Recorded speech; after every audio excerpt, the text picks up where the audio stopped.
Hello, ladies and gentlemen. Welcome to episode 629 of the DrunkNerds podcast. I'm host as always. I'm Tyler, and joining me we have the man, the myth, the legend himself, Sir Colonel Gables. What's up, buddy?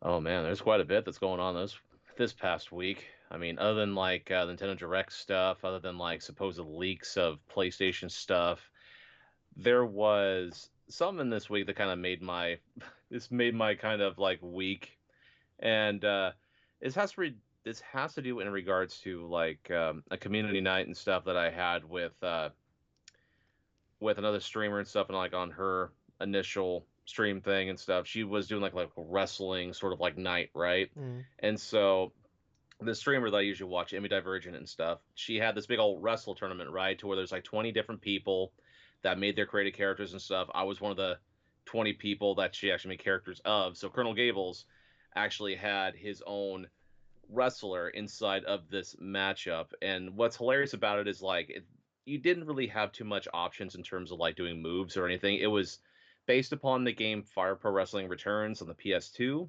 That one is a good game. This has a lot of great customization stuff. So for me, I went in with like a look almost similar to that of the Ultimo Dragon.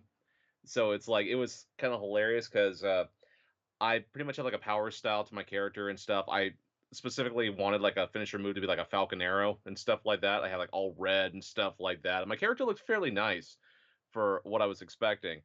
So in this tournament and stuff like that, the winner gets like VIP access to like certain things and stuff. And so it's like we had 20 different wrestlers in this these like this big old tournament.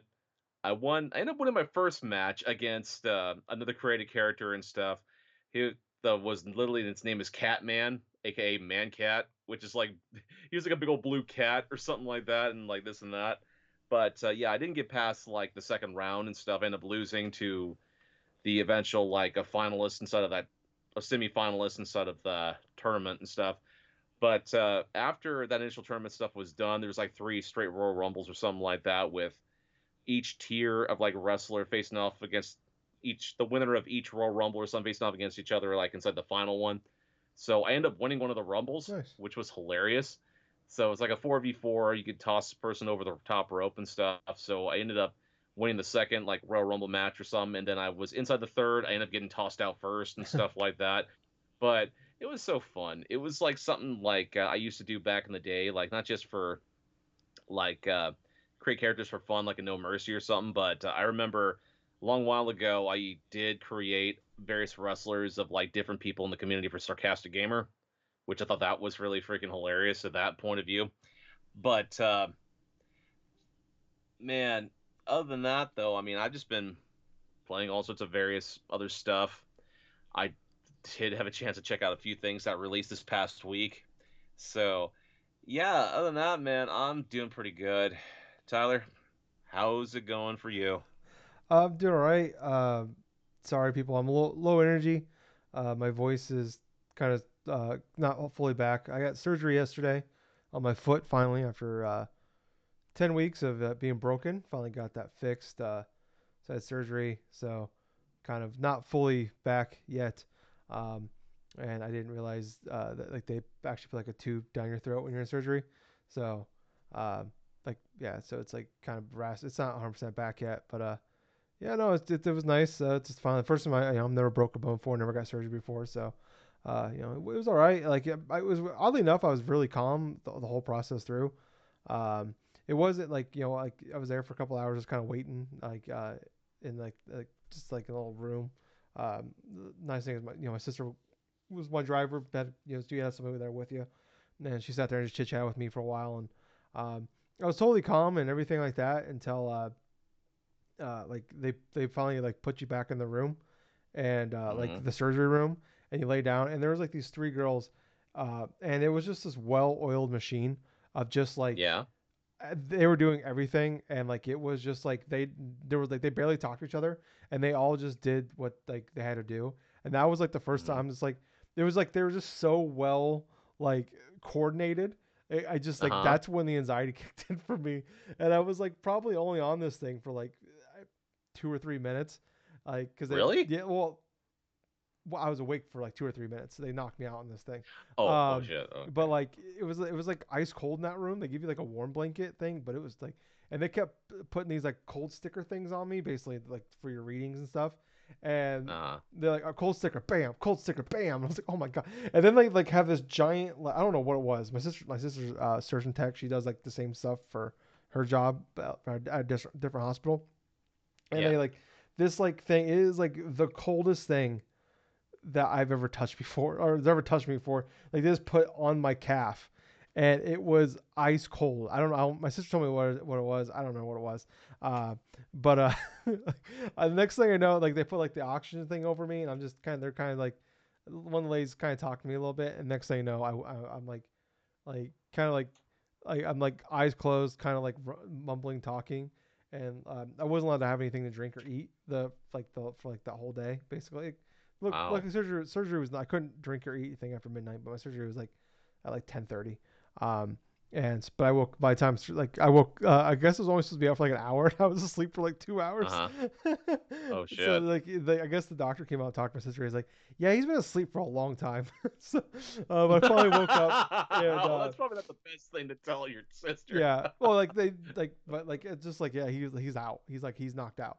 Um, but like the nurses, I guess, like I vaguely remember them coming over to talk to me, and like they would give me like the little, like, little paper cup with like the bendy straw and like give me water because I was like completely out of it. I only remember opening my eyes and I kept telling the nurses I love them. I was like they give me like a drink. I couldn't see them. I have no idea. I don't know what, not in like a weird creepy way. Just like they give me like a drink of water. I'm like thank you, love you, and I just kind of like fall back asleep and then I wake up and they give me more water.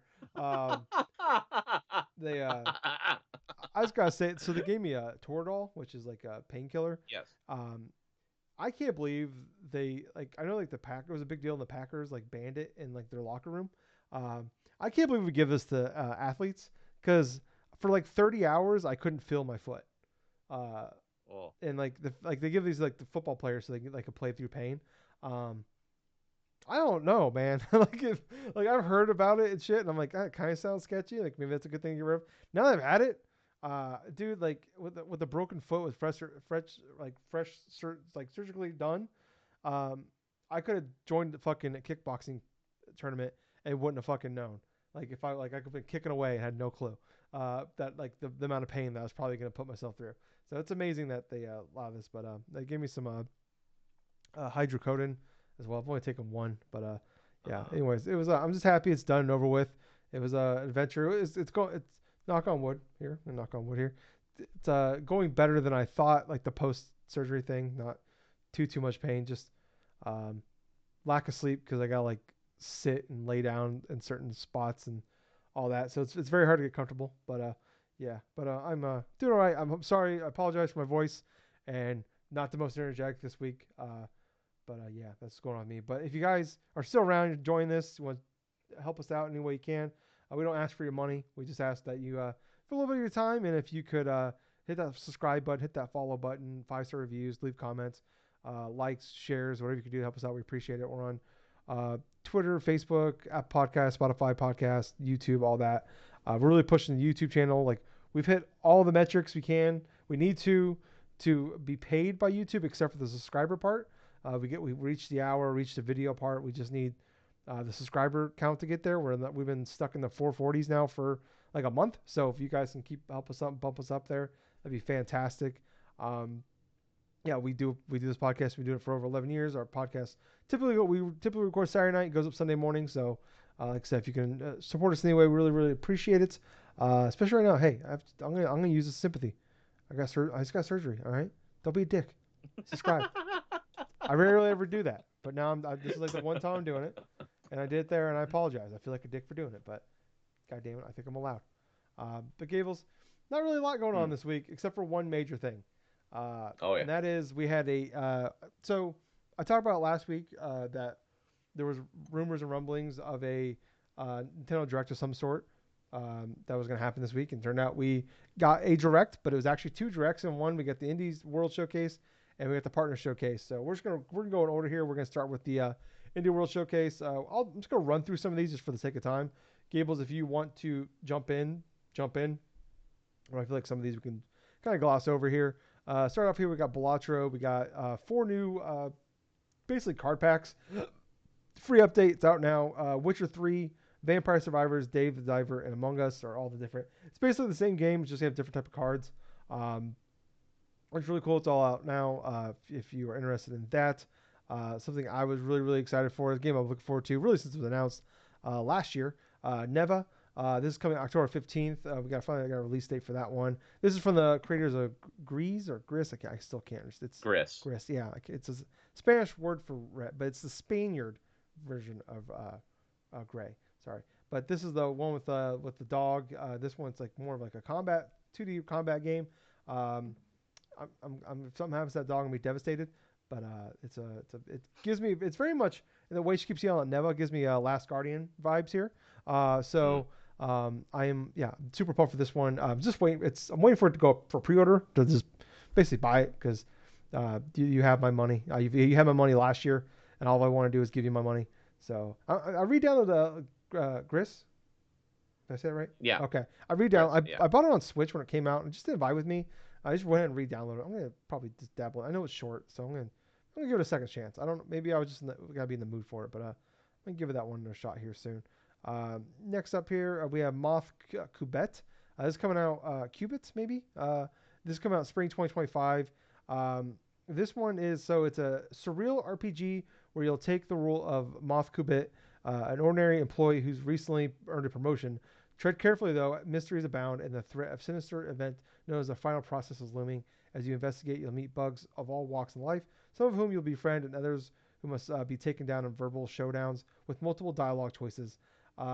This one, if I remember correctly, this is the one that kind of reminded me of like, oh Jesus, or like Earthbound looking, the Uh huh. Earthbound combat style, I believe. So I was getting out of this one, but I thought it looked kind of cool. I don't know if it's gonna be a thing for me, but I thought it looked, I don't know. Definitely, it was like just the art style and everything. I thought it looked kind of cool. Hmm. Um, Next up here, Coffee Talk Tokyo. It's coming in 2025. So it's pretty cool there. I know there's a audience for that one that's really excited for that.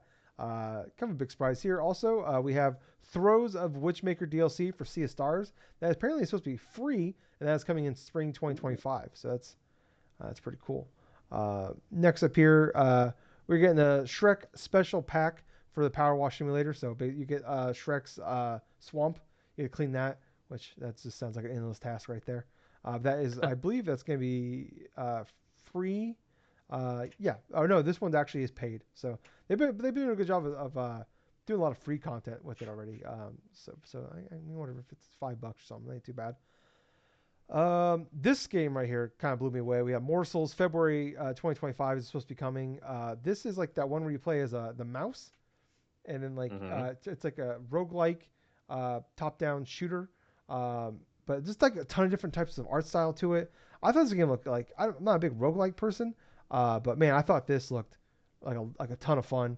Uh, yeah, so this is gonna be I'm gonna definitely check out once we get to it, once it comes out. Next up here, Date Everything coming October 24th, 2024. It is basically a dating simulator game, but like you can like all the inanimate objects in your house are become like living beings, and you can date them. Um, Told somebody that if I'm gonna play this game just so I can date the couch and live my JD Vance fantasy. So that's something I look forward to doing there. Um, this came out. It came out. There's a Shadow Drop.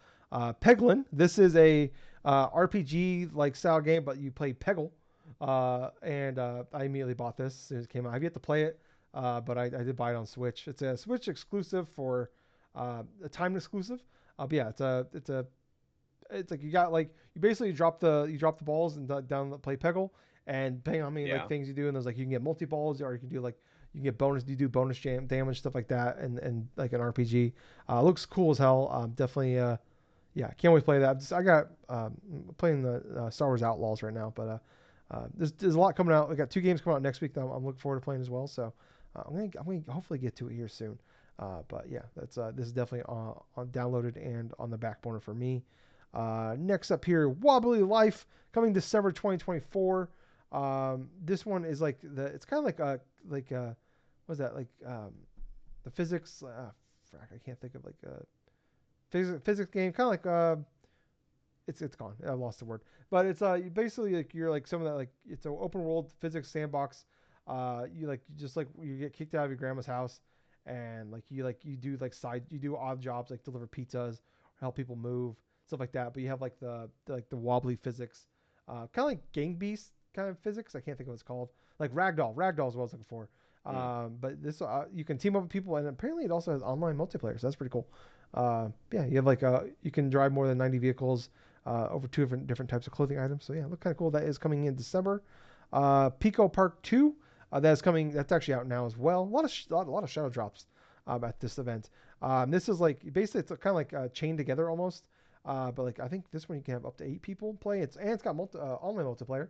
And it's Mm-hmm. basically like a 2D side scroller, but you're all tied together and you got to work together to get through the levels. So it looked pretty cool. That's out now. Um, Shovel Knight, Shovel of Hope DX. Basically, this is like the ultimate version of Shovel Knight. It's coming out next year. It is the enhanced edition of the original game with 20 playable characters, and you can do online. And it looked like that has like a rewind element to it. So A rewind feature. yeah, Okay. so I played Shovel Knight a lot on the Wii U when it first came out, and I just was not good. I can get through the levels, but like I was not like I was like leaving with very little gold, shit like that. So I was struggling quite a bit. So I never finished that original game, but I might, if this comes out and with all, it's just kind of everything in one. I might check that out actually, and maybe finally finish that one.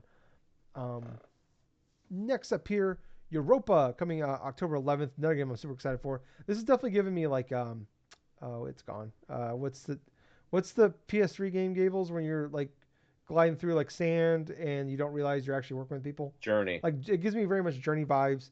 You're Mm. like on the moon of Jupiter or Europa, but it's more like uh, kind of like hand drawn graphics. Maybe not the Okay. right term there, but yeah, it looks there's a free demo that's been out for a while. I have zero interest in playing the demo. I'm just gonna like I'm just gonna buy it when it comes out. This game looks fantastic. Uh, Cruiseneer coming January 28th, 2025. This is a roguelike dungeon crawling game. I'm going to be honest with you, this one gives. I rewatched this direct yesterday. I don't remember this game. It's gone.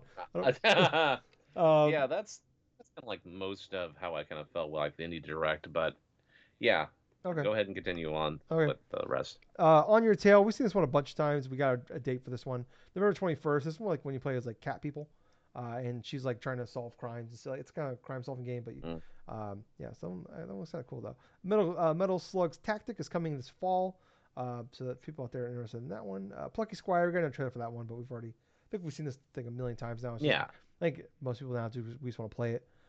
Then the one more thing was Pizza Tower is out today. So it's on Switch. I don't know if it came to other consoles as well. Um, I'm not sure. The only thing I can think of is like it was on Steam first, and then it's got stealth dropped on the Switch yeah, after the direct here, but I'm not sure about PS4 or yeah. Xbox. I don't think it came out for those Yeah, systems. I haven't seen them released on like the PlayStation Store or anything, so I don't think so. But yeah, that's out now. If you want to play that, it's like a 2D side scroller game where you just run around. Gives me like Wario Land vibes. But that was kind of it for the Indie World Showcase. I thought the Indie World Showcase was really good. I talked about it like I mean Peglin I already bought. Morsels is the game I'm gonna buy day one. Um, that Moth Cubit game looks awesome. Neva is a day one for me.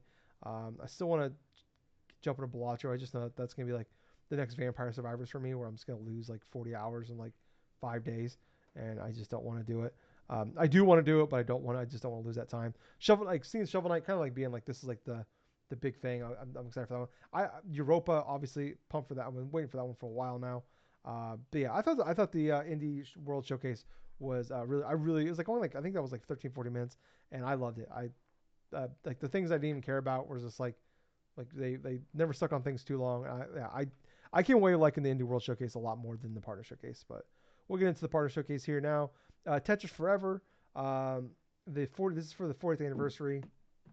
This includes Tetris 2, Bomb Bliss, Tetris Battle, Gaiden, and then I can't remember what else is in there. But the thing honestly I was most excited for is they have a documentary in there, which if I can just like spend $10 to get that documentary, I think I'd actually like to.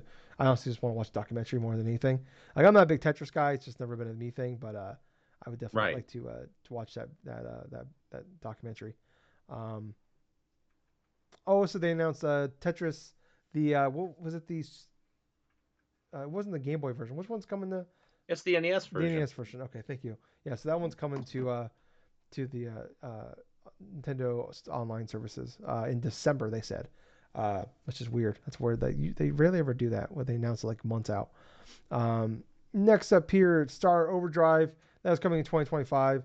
Like you're like a dude riding on like a kind of like a snowboard, and he has like it's like a keytar type thing, and like it's like a 3D open world action adventure fighting game. So uh, I thought looks fine, but it looks like one of those. It's just I, I had a really unique art style and music, but like nothing like stood out. We're like, oh, I can't wait to check that one out. But like, it's definitely gonna be a thing if the reviews come out and it's good. Then I'll probably jump into it. But next up here, Ghost Simulator 3 is out today. Man, that game looks like shit on the Switch. That's all I'm gonna say. It's like, hey, if you want to you want to buy the most expensive version of this game, and where it looks the worst, buy it on here. Um, Next up here, Legends of Heroes, Trials in the Sky, the first. That's coming in 2025. The turn-based RPG. So people are interested in that. It's a remaster of the PSP game that released like all the way back around 2010, 2011, I Okay. think it was. It is an established series like of JRPGs and stuff, but yeah, that one is mostly interesting is because they're rebuilding this looks like from the ground up because it was like a 2D style of JRPG when it released on the PSP. Yeah, so that's cool. Cool to see this stuff come back. Next up here, we have Worms Armageddon Anniversary Edition. That's coming September 26th. People out there that want that. Um, I'm just kind of some of these are like updates. I'm skipping over. Like SpongeBob SquarePants, the Patrick Star game. Basically, looks like Ghost Simulator, but Patrick you play as Patrick Star. And I'm Mm. kind of surprised we don't. Like more people haven't just done this. Like some of those like random like This seems like a novel. It does seem like a novel concept, you know? I mean, that actually looks sort of fun. yeah especially like these like animated games stuff like are like these like like more like even like fuck do you like a Beavis and Butthead one of these games I checked that out but like I'm surprised like yeah more IPs haven't just like try to like just do like it's like kind of like you can get like a small indie team to do this probably isn't super expensive. um I don't who knows how much the game's gonna cost but yeah I don't know I'm sure there's an audience for that one. Fitness Boxing 3 is coming December 5th. This is like I think this might be like the new Just Dance for Switch, where it's just like there must be people out here buying this. I don't know who they are, but there's people that are buying these things, so that's a thing. Next up, we can just gloss over this one real fast. Capcom Fighting Collection 2 is coming next year. Going on to the next thing here, Gables don't want to jump in at all here apparently on that one. Uh, Oh, I'll jump in. okay, I was waiting for you to jump in. So, you want me to say everything that's in it, or do you know? Okay, so I'll go ahead and just say the ones that I know right off the top of my head Okay, right here. So, Capcom Fighting Game Collection 2, it's a collection of 8 different games here, which ranges from Capcom versus SNK, Mark of the Millennium, Capcom versus SNK 2. There's also Capcom Fighting Evolution, which that one is like the bottom of the barrel in terms of scraping of the fighting game stuff. But it also has like Plasma Sword, that's a Dreamcast classic that is highly underrated. You have Power Stone 1, Power Stone 2, two games that the last time they were re-released were on the PSP way back when. yeah. So those are long overdue for like re-releases. So I'm very happy to see that. They also have like the definitive version of Street Fighter Alpha 3, which is Street Fighter Alpha 3 Upper. So that's 6. And I know, let's see, there's a couple of other Was games from that Rival collection School that I'm one of them, forgetting. or was people just keep talking Yep. about it? Actually, no. Project Justice. Project Justice is Okay, the sequel to Rival Schools that was on PlayStation. gotcha. That is also one of the most expensive Dreamcast games. Project Justice, Ill Bleed, and then you have Cannon Spike. Two out of those 3 games are Capcom related. All 3 of them are really high in price in terms of the resale market. It's not unusual to see people asking like 150 to like about 250 just for some of these games. That's how some of the sold auctions and stuff. So what you're getting inside of this whole collection, this Capcom like Fighting Collection 2, is you're getting a whole bunch of fantastic games, barring maybe one, and then like having and then like having like all these different types of experiences fighting game wise, But at the same time, though, it's like if you were trying to collect some of these games like on their initial systems, I mean, you would have to go back either to the PlayStation 2 or the Dreamcast or the PS1 because these games, belongs to times, were just locked on to that generation, with PS2, Dreamcast, Xbox, GameCube. Such a fantastic value for your money right there. And if it's just even the same price, say like with Capcom Fighting Collection 1 or even like the Marvel like fighting collection and stuff like that, like being about 50 or all that other stuff, that's well worth the price because these are legitimately fighting games like fans of the fighting game community have been asking for years at this point. Like ever since like the re-releases of Power Stone 1 and 2 on the PSP, people have been wanting another console release of that stuff. So at least since like about 2010 or 2011 or something like that. But there is so much things that they've added on to this stuff. I mean, they have the individual training modes for this stuff. They got all the characters like artwork and stuff. It basically looks like the same type of treatment they gave Capcom Fighting Collection, where they had all sorts of different types of like artwork stuff available, save state stuff available, customizable buttons. There is this one infamous thing that they showed in sort of like Capcom vs. SNK2, where they specifically show character Geese Howard and stuff like that playing like fighting against like one of the characters, him performing a special. Well, there's a reason why they did that, and that was to try to signify how easy it is to execute certain specials. That fighter's special move, his finishing, it's like a special move right there. It is the most difficult one to execute because you literally have to do the analog stick instead of a pretzel motion. So it's basically you have to just go around and then just go around like in a pretzel motion and try doing that like within like 2 or 3 seconds of like just do that like 2 or 3 seconds, try to do those rotations. That in of itself caused like gamers back in the day to be so frustrated with that and find like certain workarounds. Like there was actually certain glitches they were able to do, which like doing half the motion and now or some of that sort and able to execute that stuff. But part of the reason why those type of collections are excellent is it allows you to remap buttons. So for example, if you're playing this game on Switch and you want to use like say the fight stick or like analog stick that you have for it and stuff. You can just plug it into your Switch, remap the buttons and stuff, and then just do like you could just basically do like say one button for like evading stuff, one button for like special when you get your meter and stuff, and then everything else and stuff without having to use your hands to literally get carpal tunnel and just trying to execute all these different freaking types of moves with your fingers and shit. But yeah, the Capcom Fighting Collection 2, that was one of them. And this was one of like a 15-minute span to where I literally started freaking out because there was so many different things my mind couldn't wrap myself around. It began with the whole Tales of the Sky, Trails in the Sky and stuff. That remaster of that first game that I played on the PSP. Then eventually went towards like the fighting Capcom Fighting Collection 2, right? And then after that, like literally like about after the initial thing for that new Atelier game that was showcased and stuff, which it's a new Atelier game. You're gonna do farming stuff. You're gonna do all this other stuff. It's a new character introduced. People fans of the series will love that, but I haven't really had too much interest in it. What I really had attention though, and what was most of the reason why I kept freaking out, is you have another Castlevania collection that was announced inside here, and this is for the DS games. Dawn of Sorrow, Portrait of Ruin, Order of Ecclesia, and on top of that, they reworked these games to where you could literally like do the touch screen stuff and like do the touch motion stuff like on well for example on the PS5 you can actually do some of the DS touchscreen motion on the Hmm. DualSense. On the Switch I haven't tried it, but I bet you could actually do like the motions and stuff on the touchscreen itself using your finger probably, Oh yeah, which I yeah. would probably Right, right. which I would probably think would be the most effective way to do that other than a stylus. But yeah, on top of having those excellent games, like literally those are the more underrated games on that system.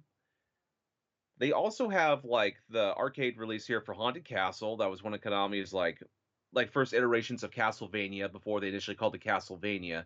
But they got a reworked version of this game that pretty much plays exactly like the original Castlevania with like a lot of its like quality of life improvements and stuff, redone graphics and stuff. Yeah, that that in and of itself was an excellent sort of announcement to that stint. But I'm looking over the picture here, this image here of what I initially seen here, and see if I missed anything. Okay. Oh yeah, the release date for the MVC collection, Yeah, the Marvel Fighting Game collection and stuff, September being 12th. October.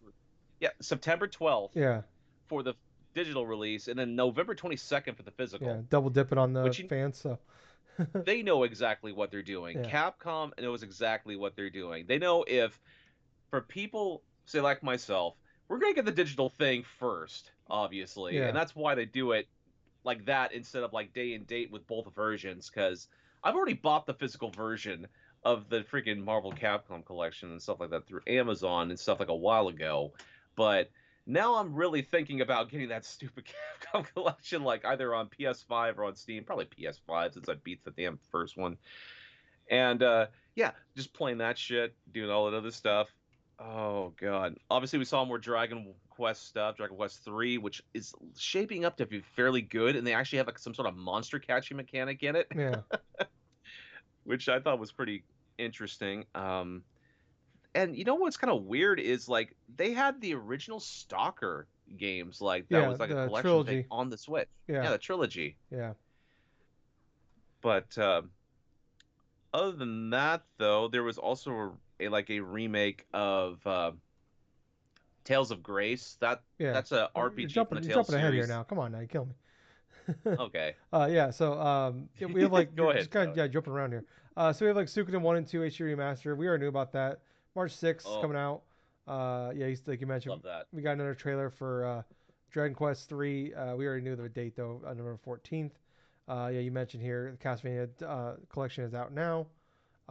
Sid Meier's 7 is coming to the Switch February 11th. Yeah, here it is. To taste Tales of Grace's F remastered coming January 17th, 2025. Was that a PSP game? No, it wasn't a PSP game. It was actually a PS3 game, I think Oh, it okay. was. All right. I don't. I kind of I fell off the Tales of games before then. So Yeah, yeah, because after like Tales of Symphonia, I mean, you had that like was my last one. Vesperia that was on. Actually, you Vesperia had was my last one Abyss. I played.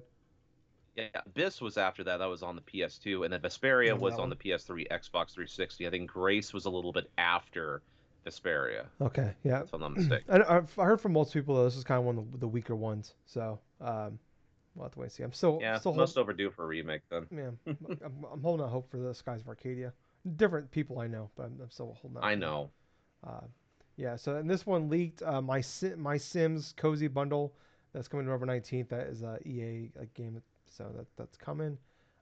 Five Nights at Freddy. We're gonna help Wanted 2 and Security Breach. It's coming in the holidays.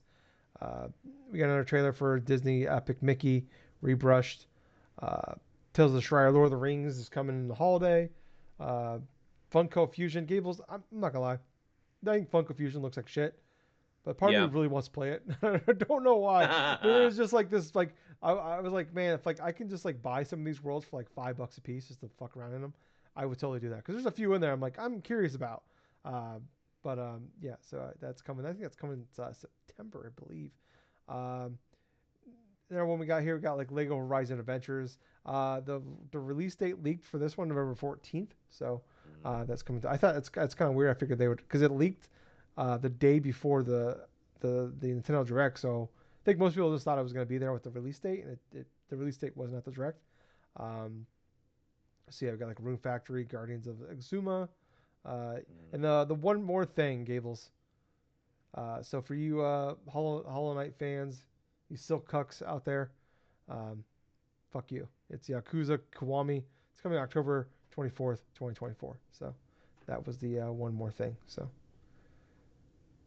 you, Well, I definitely am happy that series is finally coming on the Switch, yeah, but still, that's it. That definitely felt like a letdown for people that were just like waiting for any type of information for Silk Song. But at the same time, it's like this has been like a running joke now for the past couple of years. yeah, yeah, yeah. It's like I, I don't know. Like I, I thought it, and I was like, well, I get why they don't. We're like, maybe they should say they won't be there at these things when these things happen.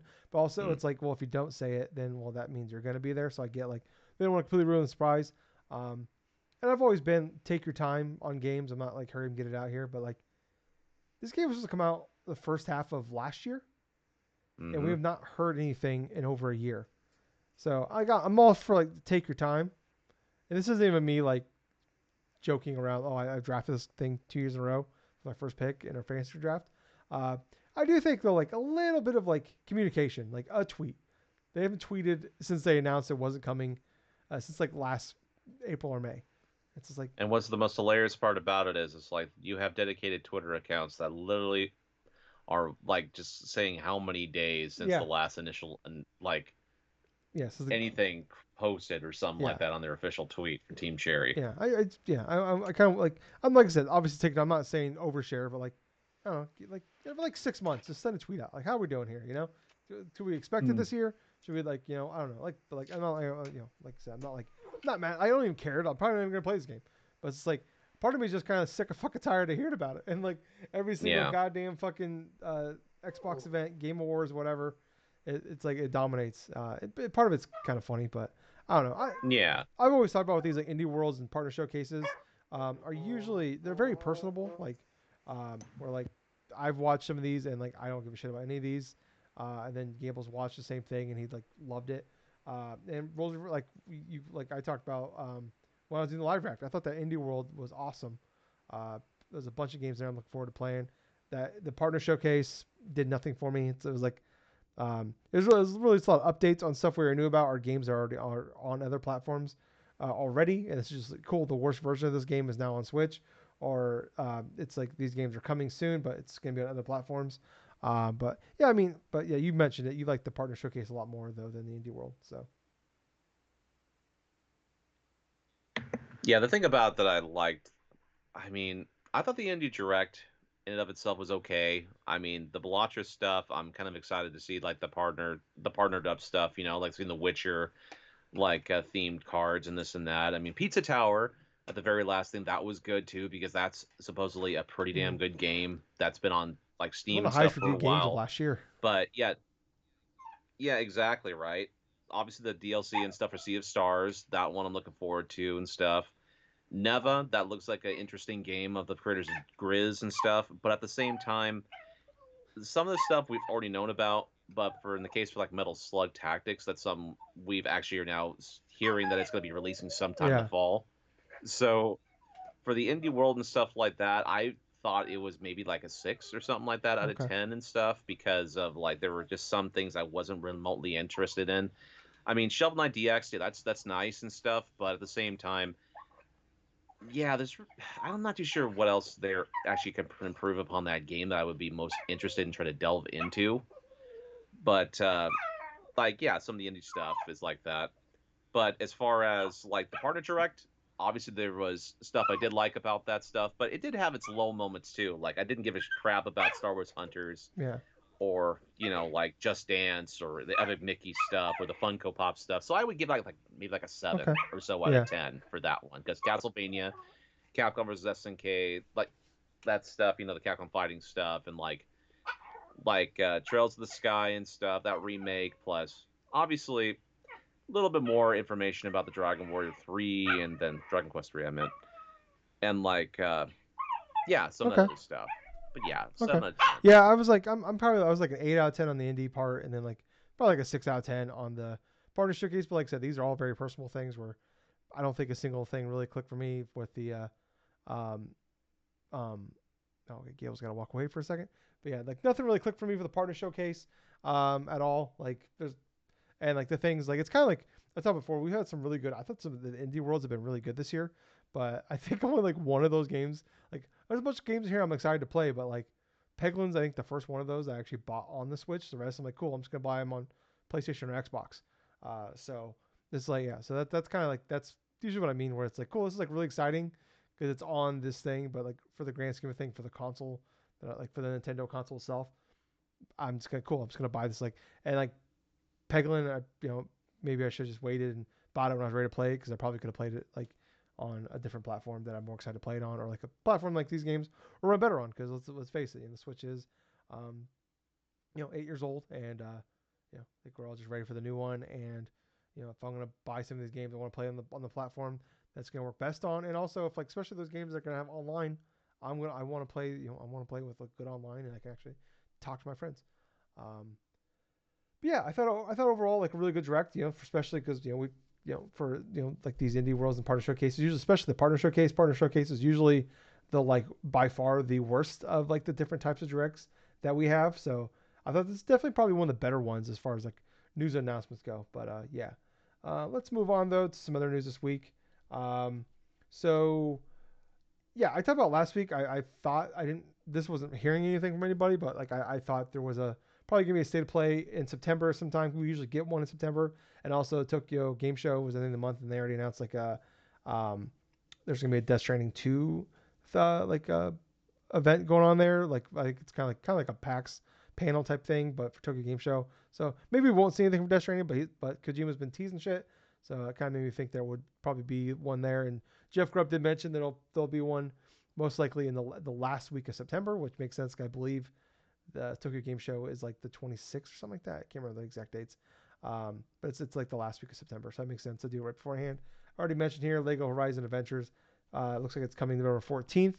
Um, PS5 Pro, which is an update that's coming this year. I think we've known about this for a long time. It's kind of Bilbo Kuhn had some details on it. Apparently, it'll be announced in the first half of September, which I guess I could see like do that. I thought maybe they save it for like the State of Play or Tokyo Game Show, but I guess maybe announce it. And usually, I guess hardware. PlayStation usually announces it just as a blog post when they do this stuff. I'm sure it'll be there, and then maybe we'll get like a little trailer. Maybe we'll physically see it at the Tokyo Game Show. They'll have it there for what's going on. Um, but I've said for a while now, my prediction is it'll be $600 and the disk drive will be separate. So that is my prediction for that thing. Yeah, that's pretty much a fair prediction. I mean, people are kind of expecting it to kind of be like a digital only system with Sony charging extra for a physical Yeah. drive. Maybe But they'll have two different versions, but I don't know. honestly, I'm not sure if like they would go like directly to $600. Even if it's like say 549 or something like that. I mean, I could see it going that route too. But at the same time, I kind of feel like that the $600 mark is something they kind of actively want to avoid because of the whole stigma in terms of the whole Yeah. PS3 Yeah, that's stuff. true. I could see that. Yeah, it's like, but I mean, at the same time, that was 20 years ago. So, and I mean, the fact that like that was 20 years ago, and like consoles like I don't know, consoles are the same price as they were 20 years ago. Like, actually cheaper than they were 20 years ago. I don't know. It's whatever. But it's like this is definitely this is like an item that is like it's for the hardcore. It's kind of like, I mean, most consoles, the ones that sell really well, it's because they were able to get people to buy the multiple versions of the console. So, uh, Right, but the main thing that they're going to have issue with this stuff is like, what's the yeah, justification of trying to buy like a PS5 yeah, no, and Pro, this is what I talk though? about. What's What's the the big big selling point? I hook? think it's gonna be harder for like the hardcore or the sorry the like regular people that already have a PS5. Like yeah, like what like Yep, we talk about. I've talked about multiple times with PS4 Pro was like cool. We have HDR, we have 4K, and like that's easy selling points, and it's yep. easily kind of like we can show it off to you. Like what's the thing here for most people? But I think this is gonna be for the hardcore audience. And this is gonna be people that want one like it's like it's kind of like people that that buy like four switches because there's like oh cool we have the Mm-hmm. they're like my best friend he bought the Switch at launch. He's bought every single Zelda variant Switch, and he bought the OLED, and like he's bought like five or six. So it's like like those it's for like the hardcore people like out there that's they make these things for, and that's what's gonna be for. And like I don't foresee Right. myself jumping in just because my financial situation is different than what it was when the PS4 Pro came out, and plus when the 4 Pro came out, it was the same. It was $400, and I got a good deal on trading in my old one. Oh no, I didn't. I sold it to you. Never mind. Right. No, it was a Wii U. I did that with. Never mind. I traded for the Switch. That's the way you No, did I'm that. You sorry. sold me It your was old the PS4. 3DS to the new 3DS XL. That's why I ended up getting it Oh, for like $70. okay, that makes a lot of I remember sense. that now. But yeah, like that's the only reason I could see myself doing it. Maybe is like they have like a really great like deal. Like GameStop has a really good deal where yeah, it only cost me a couple hundred extra bucks maybe to get the PS4, PS5 Pro. But I have a lot more important things like now in my life to have to buy. So it's like hard to justify. And like if it's like minor stuff, like hey, like now you can do 4K 60 instead of picking between 1080 60 and 4K 30. Like that's not enough for me. So but I don't know. It's like obviously like hey, there's a I believe it looks like a Bill Coon didn't post a picture of it, but he did like do a drawing of what it looked like. So when we get copyright taken down and all that, but it basically looks like the PS5 Slim, but it's got like an extra slash down it, which is hilarious because it's kind of like the PS4 Pro did, where like they just added an extra like little like thing in the middle of like the PS4 to make it like slightly taller. So I don't know, but it's sounds like it's coming. And I don't know. I mean, who knows? I like definitely like I said, I'm not super pumped for this thing just because we don't know what there really doesn't seem like we've had that big technological like leap in hardware this generation like we did, like when 4K and HDR became more of a regular thing. Like 8K doesn't look like a thing that's going to happen. I don't think 3D is coming back, thank God. So yeah, I don't know. Mm. And last up here, NetEase announced that they're essentially closing down the day. So Vision of Mana came out, I believe, on Tuesday, and NetEase announced that they're essentially closing the studio down on Wednesday. So, uh, pretty awful, pretty shitty. Um, yeah, sucks for the Yeah, people. Yeah, absolutely that yeah, is. I mean, that's just yeah, nuts. But at the same point, it's not too surprising because that's really like the trend for a lot of these studios yeah. this Just sucks. year. We usually see this a lot more in the Western side of gaming. And this is kind of crazy. This is a Chinese studio basically shutting down a Japanese studio. So, I don't know. Really sucks there. But let's get into what we've been playing. Gables, do you want to go first? You want me to go first, buddy? Yeah, why don't you go first for this time here because I'm kind of taking Okay, care of yeah, you got your doggo there. a little bratty Okay, dog yeah. here. So I've been playing mostly one game this week.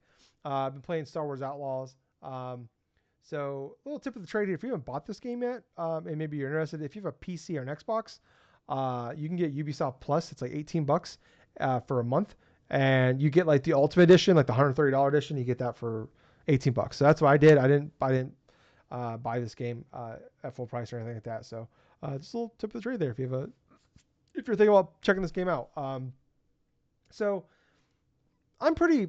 I've talked about. I feel like I've been pretty open in the past. Like I don't really get up in arms too much about like reviews, like a serious way. I don't really get mad, even if like I disagree with them. I don't really get too bothered by them mostly. Um, and I even going into, I feel like my expectations was like I told you like off air. I think last week or 2 weeks ago, where I was like high 70s, low 80s was my expectations. Came out, I think. Well, yeah, that was your Yeah, and it came out expectations. as like a Yeah. 78. Yeah, I think it's like a 77 now. I was like, okay, yeah, that's what I thought. And that's about so I'm like 11 hours in, um, and Yeah. about the 4 hour mark, I was Uh huh. baffled by those reviews because I fully Baffled. prepared to come in after like 4 hours. I'm like 4 or 5 hours in. I was about to just rip this game to shreds. Yeah, Really? but somewhere along the line, and I'm not trying to say this is a 9 out of 10. I don't even know if I'm trying to argue it's an 8 out of 10 right now. But I was like, this is like if Suicide Squad's like a 5, this is like I was like 5.56 in the first like 4 or 5 hours of this game. And now I'm arguing probably like I'm probably between like a 7 and an 8 right now. And obviously I got ways more to go before I finish this game up. But I'm as hard sometimes I don't want to be. I am a Star Wars fan and it's difficult. It's been difficult at times, more times than not since really the prequels. I've spent probably weeks of my life since I was like 15. I'm 35 now. Arguing with my best friend Justin about Star Wars, uh, like whether it was Episode 1, Episode 2, uh, 3, 7, 8, 9, 6, fucking the TV shows. Like obviously, there's a lot of ups and downs of being a Star Wars fan. And I've said multiple times, just like I'm sick of. I don't even care about Star Wars. But then I start talking about Star Wars, and I'm like, fuck, I still care about Star Wars. I still love Star Wars. Like Jedi Survivor, I love last year when that came out. It was one of my favorite games of last year. I think it's one of my favorite Star Wars media ever. They made. Um, but yeah, after like 4 or 5 hours of this game, I was just like, it was like I saw someone say like in one of the reviews like this is the Watch Dog 3 that we never got, which just like I think that kind of like tipped the scale of like I was like, oh, I'm thinking like eights here, like low eights, high sevens here to like, oh my god, like as somebody that like I liked Watch Dogs 1. uh uh, like no, I liked it. I didn't like. I was definitely disappointed overall. I was one of those people that like was super excited for Watch Dogs 1 when like coming up to it, and like I bought into all the hype, all the E3 stuff. And then Watch Dogs 2 I adored. Then there was like, what was that, Watch Dogs Legion? I didn't even fucking even care to try out. I was like so disappointed like by what that looked like from the very beginning. So I was excited when someone said this is like the Watch Dogs 3, the Watch Dogs 3 never got. So it just kind of set expectations maybe a little too crazy for me, like the day before, the day of this game coming out. But anyways, I started playing it, and it is definitely like coming from Massive. I was kind of hoping like I thought I was like okay, like Massive. I think like I don't like the live service elements of like the Division games, but I think the Division games are super fun to play. I think the shooting is great. I have a really good time when I play those games. I just don't like. I'm not a big live service guy, honestly. Um, but I was like, man, if they can just do the Division, but in Star Wars, that's what I like. Kind of like that's what I want. And this one, so it's more stealthy, which is interesting. It's really focuses more heavily focused on stealth, and what was very frustrating in the beginning is like the stealth feels very bare bones. It feels more like Watch Dogs 1 more than Watch Dogs 3. But with, like you have less like the cool parts about like Watch Dogs is like you have all these gadgets, you can do all these different things like kind of distract people, and like you can like make their cell phones blow up, and you can like distract people, and you can like fucking like like start someone's car and make it drive off or something like that. You can do like a million different. You have all these different things you can do. And this one, there's not really a lot you can do. Like you can crouch, um, and you can like hide behind things. You have your you play as Kay. You have your friend, your little buddy, cute little buddy Nix, and he can go like distract people, or he can go attack them, or you can sabotage.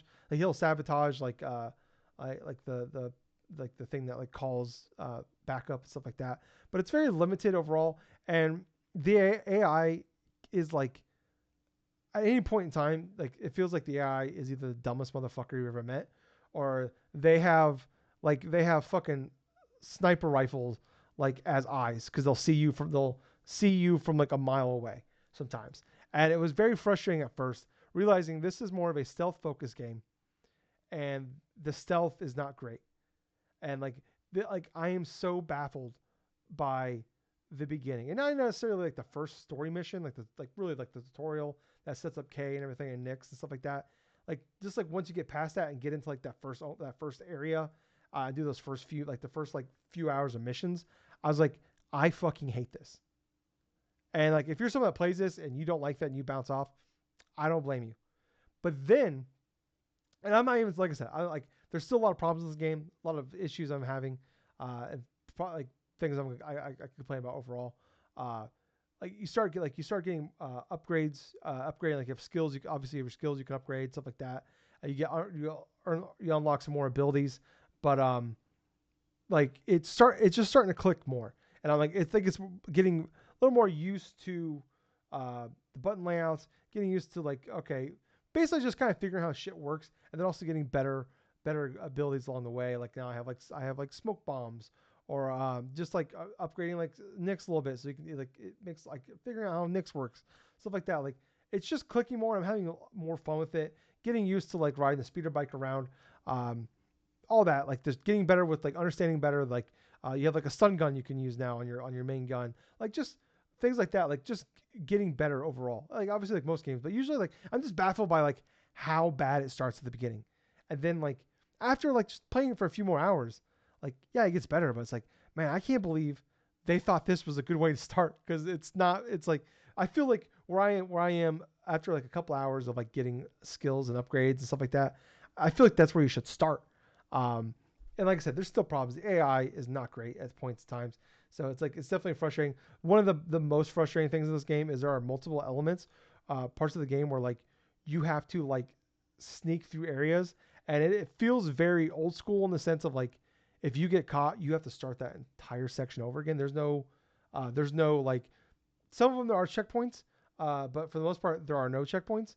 And like there's probably like 3 or 4 sections that are like I had to do this in, and like I'm talking like 10-minute areas you might have to sneak through, and you fuck up, you get caught, and like I said, you get some like the AI sometimes doesn't really make sense what you think they might do here, or like you send Nix to go distract this person, and you want like Nix to go past him to like so now the guard's facing this way, but Nix just runs and stops right in front of him, so now Nix is distracting this guy, but he's just staring still right where you're trying to go, So like, well, that kind of fucking sucked. Or like, but anyways, um, it's baffling, and it's just like there's definitely ebbs and flows of like I'm having a great fucking time with this game. Like man, this is like an 8.5 out of fun, like 8.5 out of 10 fun. And then there'll be like a 15-20 minute section where I'm like I'm having like a 6.5 out of 10 type fun here. In this game, it's so up and down. And like I was talking to some friends about it. I was like, because they were asking me before they dove into it, and I was like, I sent like multiple like paragraphs just bitching about this game after like 4 hours. And then I was like, I came back like tail between my legs. I'm like, guys, it's getting pretty good. I'm not like I said, the kind of everything I'm saying now. Like, I'm not defending this. I'm not saying run out and buy this. I am saying though, if you are a Star Wars fan, um, like, and you're looking for like the next thing out there, like don't go in crazy expectations, and you think you can push through those first few hours. If you can, if you're a Star Wars fan, you're a big enough fan of these type of games, or you're a big enough fan of Ubisoft style games, because it is definitely like it's not Assassin's Creed levels of like craziness open world. I do like the world. Like I will say from the beginning, on just the first map alone, the first world alone, it's not like giant open world. It's more of an open area type thing. Like I love the world, but I was like at the first few hours, I'm like I don't give a shit to do anything in it. And now like I spent like 11 hours in that first world. Like after like once I started getting used to it and started learning it and getting better equipment and stuff like that. Like I was driving around and just doing a bunch of shit. Like I was like, cool, I'm gonna take care of everything. Like I think this is like one of the best worlds in like Star Wars. Like a video game has built like an actual world of Star Wars. Like it feels like Star Wars. The music feels like Star Wars. The sounds, the like all the bases, everything like that feels like Star Wars. I like the fact that like Right. there are four different like basically like like gangs in the game, and you can like do things like piss them off and you can kind of fuck them over. And it's cool because like they have territory, and some of these like one of the guys like if you can go in there you can like steal their shit, but if you kill them, take them all out stealthily, it doesn't affect your rating. But if you get into a firefight, they know it's you. Now your ratings drop them. So one of them, if I go into their territory, it's shoot on sight. Like, and then there's the Huh. hunts I'm good with. So like I can actually go onto their area. I can go into their territory, and actually there are like people there that will give me like quests that can give me contracts. So I can do other ones, and like or I can go like I get discounts at like their shops there. I can get like I get, there's certain things I can buy there that I can't buy other other groups because they're like the Crimson Skies. They're pissed off at me. Um, and then like there's like basically like the stormtroopers are like it's kind of like a GTA in a way where like they don't have like a good bad thing, but it's kind of like they have a wanted level. So if you go into like some of their areas and fight them, Okay. if you take them out stealthily, you don't have to worry about it. But if you like, I at one point I maxed out my wanted thing. Holy shit, does that get hard? That was not fun at all. You gotta go fight like these two crazy hard stormtroopers, and they kicked the shit out of me. It didn't go great. Um, but yeah, like I thought it was really good. I just got to like the second area, um, Kijimi, which is like one of the worlds from Star Wars Episode 9. I was like when I was talking to him, I was pretty up like about 4 or 5 hours in when I was not having a good time with it. My argument was like the world's great, and I actually like Kay quite a bit. I like Nyx. Nyx obviously adorable as hell. I'm like I am liking them enough that I was probably like I'm just gonna mainline this probably, and just because I'm intrigued enough by the story and the characters that are in it. Mm-hmm. Um, obviously if it got worse, I would stop. But like, and plus it's easier to like kind of bounce out when you pay $18 for it rather than 70. Um, but yeah, like I said, I'm like 11 hours in now, and I'm having a Right. good time with it. Uh, sometimes it'll be a great time. Sometimes it's like I want to fucking not play this game anymore time. But it's like, yeah, this is definitely for. Um, I will say this. I hope that this game does well enough. And I talk about this all the time, where it's like sometimes these games come out, and like like I talk about all the time, like Assassin's Creed One, if that came out today, who knows if we got Right. Assassin's Creed 2 and Assassin's Creed would become one of the biggest, Assassin's Creed is like one of my favorite franchises ever. And like obviously kind of fell off when it became more Witcher than, kind of Assassin's Creed that I love. But like, sometimes like, we don't, 7 out of 10s, shit like that, we don't get sequels a lot anymore for those because just how No, not big really. games are and how expensive they are. Plus you're paying a ton of money for the Star Wars IP on this one. But man, I hope, um, because I'm only 11 hours in, maybe it'll change. Maybe I'll be better or worse from there. Um, but I hope that like these guys get a second chance at another one of these because like they nailed everything. It's honestly just like if they can just like this is our first time trying to do stealth. Like Avatar came out last year. That was basically just Far Cry Avatar. Um, and this was like, and that was like their first time making a Far Cry game, and I think that was like about the same thing. It was like a high sevens type of thing, and like man, if they can get a second shot at doing a Star Wars game with, so far, like I said, I only 11 hours in, uh, like the way I'm looking at, it, like I hope they can do another one because I think they got something here. They just need if they can just get their chance to fine tune the combat and the stealth. Like man, it's kind of like the way it was with Fallen Order. I thought Fallen Order was like a 7.5 out of 10. I thought, but I was like, man, the story is fantastic, and Star Wars, and like it just needed to fine tune. And then Survivor came out, and it's one of the greatest fucking Star Wars properties ever invented to me. So yeah, so like I said, it's very up and down right now. I can come back next week. And I'm like, fuck this game. I can come back next week. It's 9 out of 10. I don't know. I'm feeling though I'm gonna end up probably where I am right now, where it's like I'm probably like a 7.5 ish right now out of 10. After that, at that much time. From how you're describing it, dude, it sounds like the definitive 7 out of 10, to where there are things that you absolutely love about it, and at the same time, there are things that you don't like about it that are definitely cemented in your mind right there that's preventing you from actually actively enjoying certain parts of this game had it been like Yeah, fine-tuned. So it just seems like to me, from what you're telling me through all this, from all the issues you've encountered, like through maybe for certain parts of stealth things with Nyx, through like certain like level design stuff, through certain like missions that you had to do, and then restarting from square one if you don't even get like certain missions accomplished and stuff. That sounds like a mission sort of trope or something that games like say like 15, yeah. 20 years This is ago why would I have was done, like saying say in the you might not have heard PS2, it, but I Xbox, said stuff like that. someone said it was like this is like the Watch Dogs 3s we never got. I'm like this feels like Watch Dogs 1, like is what it feels like actually, but with the Star Wars skin on it. Mm. And yeah, like yeah, it's probably yeah, but I'm definitely in the sevens area right now. But like I said, who knows where I'll be when I'm done with all this entire thing. But I will say though, like this is definitely like if this wasn't Star Wars, would I still be playing it? Probably not.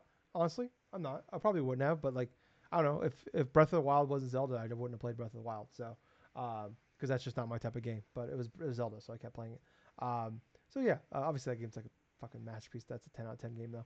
But yeah, like yeah, it's a weird one. It's definitely one of the weirdest gaming experiences I can remember for a long time. Of just like the roller coaster ride of just like fuck this game. This is fucking awesome. Like like just it's a roller coaster. So yeah, I don't know. I guess that's being a Star Wars fan for the last my entire life. So really since like what 1997 with episode one, 99 whatever it was. But yeah 99 yeah 99. Jesus Christ. But yeah I was gonna say something else but it's gone now. Oh, Gables. I gotta talk about this before we go move on. Um, Hmm. I What's watched the up? Borderlands movie, so you didn't have to. Um, Okay. oh, I take that back. I watched half the Borderlands movie, and I couldn't do it anymore. It's not it sucks because it's not even like funny to like it's like I don't even know what there is to make fun of. Like it's just boring as hell. I was just sitting there like watching. I'm like I'm not there's a million jokes. I'm never laughing. It's never funny. I don't like not even like a chuckle out of me. And I'm like fucking brain dead right now. And this movie couldn't make me fucking chuckle. Like my dog could have fucking kicked me in the nuts. I probably would have found it more funny than this movie is. At one point, like so I was watching. I'm like, this just sucks. I thought like I said, I thought this would be like, oh my god, this movie's like hilariously bad. No, it just sucks. It's just not funny. Like it just feels like bunch of people just like, hey, good for them. They got the bag to make this movie. Like good for Kevin Hart, good for Jack Black and uh, Kathy Blanchett. I think I'm saying that right. But man, Kate yeah, Blanchett. Kate Blanchett. Yeah, thank you. Like good for you for getting paid. But I mean, like yeah, I don't know. It's just I had I paused the movie to go to the bathroom, and I came back and I looked, and I was 50 minutes in, and had exactly 50 minutes to go, and I was like, no, I'm not. I don't know. I'm not. I don't even care to fish this. Like I'm not even gonna do it for the bit. It's not even worth it. It's not even worth it because there's no like holy shit this is awful. There's no uh nothing. There is nothing that stands out this movie. This movie will just like it's not even like fucking like UV Bowl, like UV Bowl movies. There's more like these have more reasons. Those movies are so bad that and so poorly made and so shitty that there's at least some charm to them for how bad they are and how none of it makes any sense. This movie just is the most like looks like it just feels like somebody like wrote this in a lab and like cool and like what's the best way to make a Borderlands movie or like I don't not even the best way just like let's make a Borderlands movie and they put it in the chat GPT and this is what we got because it sucks so yeah I do not Mm. recommend it. I did not pay for this. I watched it half of it through other means allegedly um, and I'm thank God for that. I'm glad I did not pay the $25 to buy or rent this movie, because it's yeah, I don't even know if it's worth the $5 to rent. It's not worth your time. Like I said, I was like just uh, I was just curious to watch it because I'm like, how bad is it actually? And it's so much worse. But it's like I They don't have a say funny joke out of it. There's nothing I can even say to like to make a joke or make a laugh out of this, to like goof around, make a funny bit out of this on the podcast to make it worth the 50 minutes I put into it. hmm Well, it's like it's like you have people, yeah, people that say that the worst thing that you can do for like a performance or something like that is not people like cheer for you, not to make people boo for you, but the worst thing you can do is just have them have no Yeah, just not reaction at care. all, nothing whatsoever, and just not care and just be like, eh. In the world of professional wrestling, if the crowd is dead silent while you're trying to perform, trying to do your craft and stuff like that, most likely you're not even doing shit. Yeah, And in the world of video games, it's kind of like the similar thing to where a game is good or a game is bad based upon like certain aspects, but yet even for like certain bad games, there's some redeeming factors. But at the same time, if the worst thing that a game could be or even like a movie or a music or something is be yeah, boring and have no reaction whatsoever or make you want to fall asleep after an hour like man. some bits of media I have done. Gables. I wish I could have fell asleep. All I wanted to do for the last 2 days is sleep, and I was like, just in this just stupor of like I can't believe how fucking dull this is. Yeah, there's no redeeming qualities. N- Um, this thing doesn't deserve to go to heaven or hell. It just deserves to just be in a purgatory by itself, where no one should be like the only person who should be able to like interact with this thing is Randy Pitchford by himself in with his own purgatory with this fucking movie on repeat for us and his thumb drive he left at the fucking diner with um, some potentially illegal things on it. That's all. I'll leave it there. Ugh. But yeah, no, don't. It's not even worth it. It's not even worth it for the bit, people. Just it's not even worth it to tell your friends you watched it. And I thought that maybe I'd get that out of it, just to like have a laugh with Gables on the podcast. And I got nothing. I have nothing. But Gables, what have you been playing? hmm I've been playing a few Okay. things. First things first and stuff. There were some transactions that were made. Like I did buy Black Myth Oh, cool, Wukong cool. on PS5. I haven't played it yet, and that's because I was gifted Madden Oh, cool. 25 for the PS5. So I have been playing. I've been actually been playing a fair amount of it. I think I put like about three maybe 5 hours or so into it. I've went into the whole superstar sort of created thing. I went into it like as a quarterback. So I decided, okay, I'm just gonna let things lie. I'm not gonna choose a team and stuff. So I did all the little like scouting combine stuff, and a lot of the other type of various stuff. I get drafted by the Saints, so I got drafted by the Saints and stuff like that. I do good in preseason. I'm like inside. I'm about to finish my first or second like regular season game, and then like towards like at the end of one of the touchdowns that I make or something like that, my character just freezes like in the middle of like a Yeah, mine's done cutscene. that before too. Yeah, and so it just soft locks and stuff. So I turned that off and stuff because I already played like about an hour or so. Already completed a couple games and stuff. It's like, yeah, I'm not gonna come back to play that right at the moment. I'm gonna give something else a break. And so flash forward to that like the Nintendo Direct stuff that happened this past like Yeah, Tuesday. Tuesday. Yeah, when that stealth drop happened and stuff with the Castlevania Dominus collection and stuff, I bought it. I bought it after work. I got it from a PS5. I've been playing a little bit of Dawn of Sorrow right now, and I will tell you this though, it definitely feels weird playing it on a big screen. because I'm so used to playing it on the DS. I'm so used to playing it like with the touch screen and stuff. And I like the way that it did it though. They did it to where they have like two screens on the initial TV screen, like the bigger one obviously playing with the game and stuff, and then the smaller one you'll have like the inventory screen and like the map and stuff, so you don't have to like say constantly pause in order to check or constantly look down just to see what you're doing. I kind of like it that way because I can actually see like how much experience I'm actually getting to try to level up to the next level. Or I like how I can just go in different room to room and stuff and just kind of see it like the map unlock like right in the right side of the screen and stuff like that. It makes it sort of easier for me to navigate stuff and know where I'm at because I'm so accustomed to playing like Symphony of the Night to where I'm like, all of a sudden I have to pause I have to press the select button to bring up the map. Okay, where am I at now? Okay, well I'm at this place and stuff. Let's press pause and stuff to see how much experience points I need and this and that. But yeah, man, the gameplay is still fantastic. The music is memorable and stuff, and I forgot how addictive it is to try to get some of the souls and stuff like that for some of those monsters for Dawn of Sorrow. Because it's like I got a skeleton one, I've been trying to get the peeping eye one, and then all of a sudden, I start grinding until I'm like at level 8 or level 9 or something like that with just this without even facing the first boss yet. And I think the level recommendation is like level 5. I'm like, oh shit.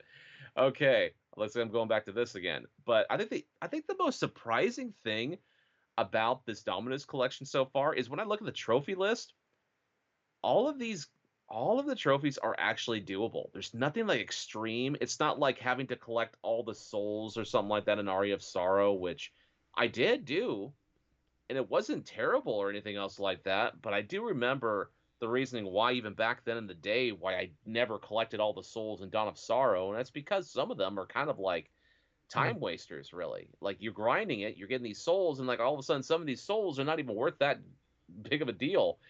One But question. Sorry. Does each individual game have its own platinum, or is it just all one whole thing? no, it's all Gotcha. one whole Okay. thing. It's similar to the previous releases, like God, like the whole collection thing for like Symphony of the Night and like Yeah. Rondo of Blood, or even the Castlevania collection and stuff like that in general, to Okay. where you'd have to play through and beat those games and stuff in order to get the initial trophy stuff to unlock. Or in this case, is you have to beat the same game maybe multiple times in order to get like the certain endings Okay. and stuff. Same thing holds true with the Dominus collection, to where you pretty much have to play each game, I think, twice in order to try to platinum this game. And it's not terrible, mind you. I've done it with Dawn of Sorrow before, to where I've beaten the main game and I've beaten it the second time with like the different set of characters or something like that. And I think I have done it before in Portrait of Ruin. I'm not entirely sure because it has its own separate like traditional Castlevania mode or something after you beat the main game. But for Order of Ecclesia, I know I've never done, because this is actually like a harder mode than what the initial game had, and that was a mode by the name of Albus mode, which is kind of similar to what you would play like an original Castlevania game. But I think the reason why I didn't do that is because Order of Ecclesia, even back then, was a little bit harder of a Castlevania game. It's especially that Metroidvania style than the previous ones that came before it. But yeah, in order to get the platinum for this game, you have to beat like those three games like two times, and then you don't even have to touch Haunted Castle or like even the remastered Haunted Castle. Those are just there for, hey, if you have some curiosity or something like that, you can play those if you wish. So I'm kind of glad I don't have to play through like a crappy arcade game in order to get like a platinum or something like that, or just try to do some sort of obscure, randomly collecting all these different like weapons or these different souls, or playing like the game is like multiple different types of like weapon sets or something like that. It's fairly straightforward, and yeah, there was, at least from when I did download that game, there was actually like there was no one that got the platinum trophy yet, because nobody had beaten the Albus mode, the after game and stuff of Order of Ecclesia yet. But I'm pretty sure there probably is, but it's going to be a while for people to go through all of those games, because you literally have like about I kid you not, maybe like 25 to 30 hours a piece for some of these DS games and stuff, because they're fairly like intricate in sort of like things. And these were part of the period of time that Konami had to where they were literally releasing like a Metroidvania like every few years. So it's like it went from Circle of the Moon, Harmony of Dissonance, Aria of Sorrow to yeah, Dawn of Sorrow, Portrait of Ruin, and Order of Ecclesia. And after Order of Ecclesia, it just stopped. It just stopped for a hell of a long time until like they rebooted the franchise like for freaking Castlevania Lords of Shadows and stuff with 360 and PS3. But from what I've been playing of it, I have been enjoying it. I haven't delved into Portrait of Ruin or Order of Ecclesia or even either of the Haunted Castle stuff yet, but I pretty much want to. And I think the last thing that I will say is after I bought the Castlevania stuff, of course, what else releases the same day as like that stuff? And that's fucking Vampire Oh, for Survivors. PS5. And so I just had enough. Yeah, I just had enough to where I bought it.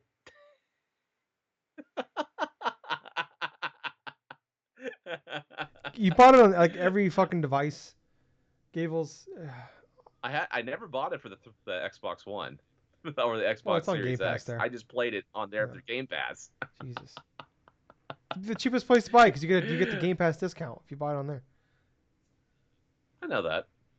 I know that. And there was a discount for that version too. But yeah, I don't have to say anything about that because it is what it is, though. I've already spoke about it in ad nauseum and stuff. But yeah, I did play a little bit of that too because, of course, it's something that's I can turn off my mind. I can play a little bit of that, and then all of a sudden I can just go to sleep right after. No, I'd be the opposite. I'd be fucking wired. So. But anyways, that's it for me for what I've All been right. playing. Well, I think that's gonna wrap it up for us this week. Thank you guys all for if you're still here watching. Make sure you hit that like button, subscribe button, 5-star review, leave a comment, share with your friends, whatever you can do. Wherever you listen to us at, watching us at, appreciate it if you can check us out. If you're on one of those platforms, why don't you go to one of ours and hit the subscribe button, hit that follow button, help us out there as well. Share with your friends. More you guys do like stuff like that gets us in the algorithm. More people can see us. Like I said, we're two guys that have full-time jobs. We do this for the fun of it. We don't ask for any money. We just ask for your time and maybe a few clicks of the button. So if you can check us out, there are also links down below with all the places that we're on. So if you can click on those, I really appreciate it too. But I was your host. I was Tyler. And I've been Colonel Gables. So until next time, everyone, thank you for listening to another fun-filled episode of the Drunk-Nerds Hey, Gables. podcast. Too sweet. Yeah, Bye, too sweet, guys. man. See ya.